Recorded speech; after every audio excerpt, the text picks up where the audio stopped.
Properti kan lagi gerak kemarin ya. Properti kan lagi gerak kemarin. Jadi pertanyaannya adalah kayak gini, geraknya bisa sustain apa enggak sebenarnya tahun 2026 ini. Nah, mungkin saya nggak terlalu yang favor ya. Mungkin Bapak Ibu sekalian yang udah ini, saya bukan, ya saya nggak terlalu ngefans lah sama bisnis properti ya, so far gitu ya. Karena gini sih, mungkin saya udah pernah nge-highlight beberapa hal gitu. Jadi orang kan selalu mengkaitkan bahwa kalau ngomongin si suku bunga, itu kalau misalnya suku bunga turun, itu pasti bakal positif di tahun buat bisnis properti gitu ya.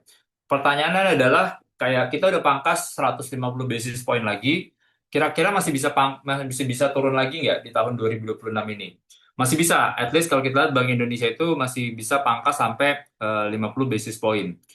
Nah, jadi itu ya. Nah, ini kelihatan nih sebenarnya kalau kita ngeliat datanya, ini kan suku bunga ini punya kayak hubungan terkait sama si tingkat suku bunga kredit properti. Jadi suku bunga turun tuh biasanya akan ikutan buat ke suku bunga kredit propertinya. Cuman ada anomali di tahun 2022, 23, 24 gitu ya. Ketika suku bunganya waktu itu dinaikin, itu kok suku bunga kredit propertinya nggak turun gitu ya. Maksudnya di level yang kayaknya kok di situ-situ aja. Karena tesisnya gini sih sebenarnya. Jadi kalau kita lihat itu kan suku bunga itu dikasih ke orang atau ibaratnya interest rate pricing itu kan mempertimbangkan banyak hal.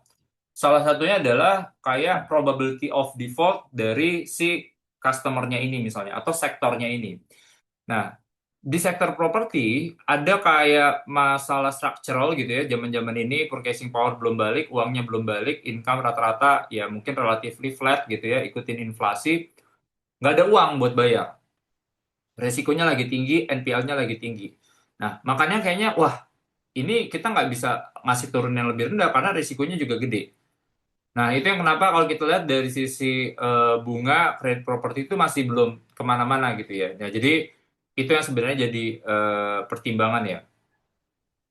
Nah, jadi di posisi sekarang sih mungkin harusnya kalau dengan adanya resiko yang kayak gini, kayaknya agak agak susah nih kredit properti ini tuh bisa bisa turun lebih agresif lagi gitu di posisi sekarang.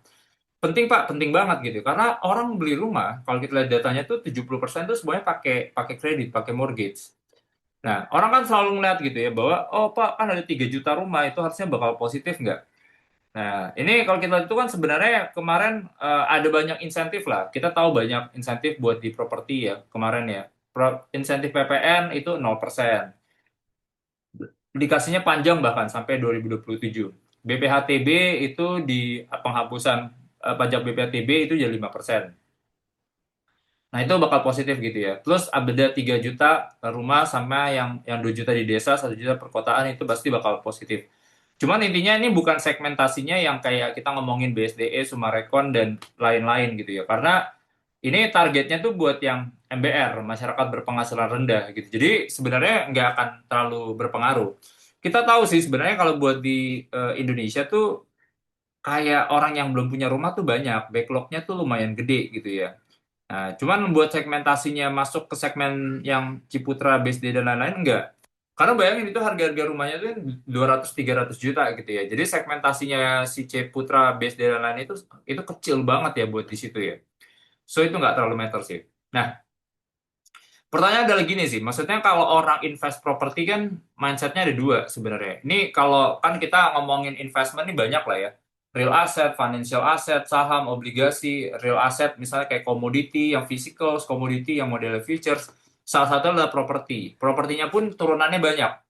Mau pakai yang modelnya kayak real estate investment trust, boleh juga. Mau yang misalnya pakai reksadana yang kayak tipikal yang di luar gitu, mutual fund yang related ke properti bisa juga. Mortgage backed asset bisa juga. Ada namanya real asset. Nah, cuman kan tujuannya apa? Kita ngomongin return. Kita mau ada investasi tanah, ekspektasi ada return. Nah, yang attract orang bakal bangun rumah berarti kan salah satu adalah kayak ya ada, ya masih bisa naik gak sih sebenarnya harga ini ya.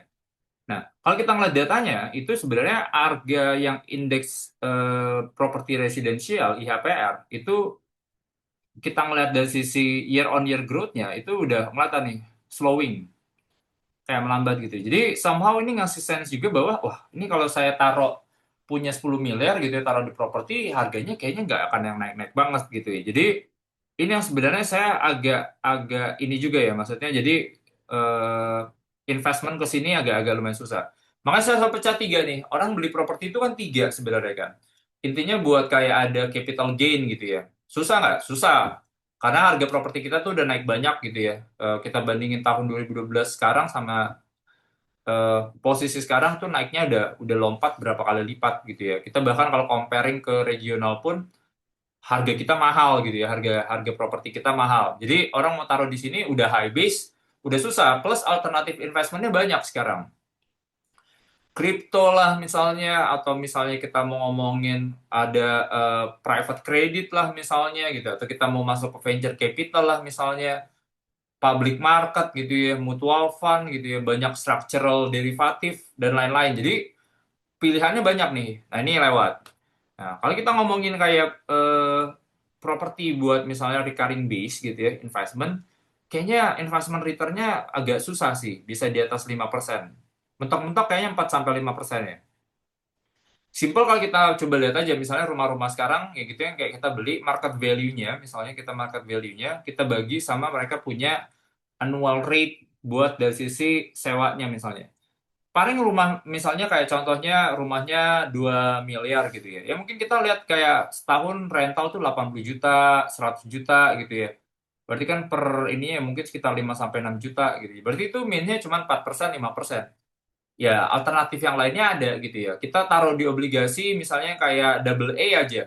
Itu udah di atas itu misalnya. Nah, jadi attractiveness-nya jadi agak sedikit turun lagi. Nah, jadi ini yang sebenarnya menurut saya sih jadi kenapa saya nggak terlalu favor juga ya.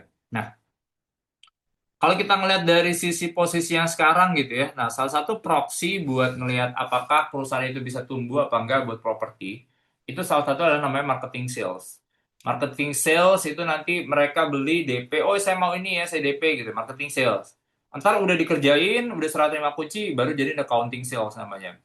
Nah, kita lihat itu so far yang bagus kemarin tuh achievementnya Ciputra, kedua ada Pakuwon, habis itu ada kayak BSD dan lain-lain gitu ya. Cuman ini kelihatan sebenarnya kalau kita ngeliat dari sisi angka, kayaknya angka kemarin ini 2024 ini ya masih banyak yang belum terlalu bagus lah ya kalau kita lihat ya so far ya. Jadi kalau kita lihat level growth-nya pun nggak yang sampai belas-belasan persen. So itu yang sebenarnya dengan adanya insentif ini pun belum dorong marketing sales-nya. Jadi itu sih. Kenapa Ciputra banyak ya? Mereka tuh banyak kayak rumah-rumahnya tuh di bawah 5M, ada beberapa yang di stok mereka tuh yang modelnya apartemen gitu ya.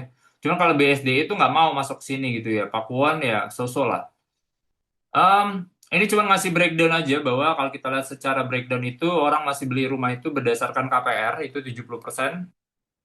Jadi kenapa saya lihat ini interest rate itu masih matters gitu ya. Nah ini saya bilang juga tuh bahwa kayak kalau kita coba bandingin alternatif investment yang lain, banyak yang sebenarnya trennya tuh lebih positif gitu ya. Kalau kita ngomongin ISG itu lebih tinggi misalnya average ya.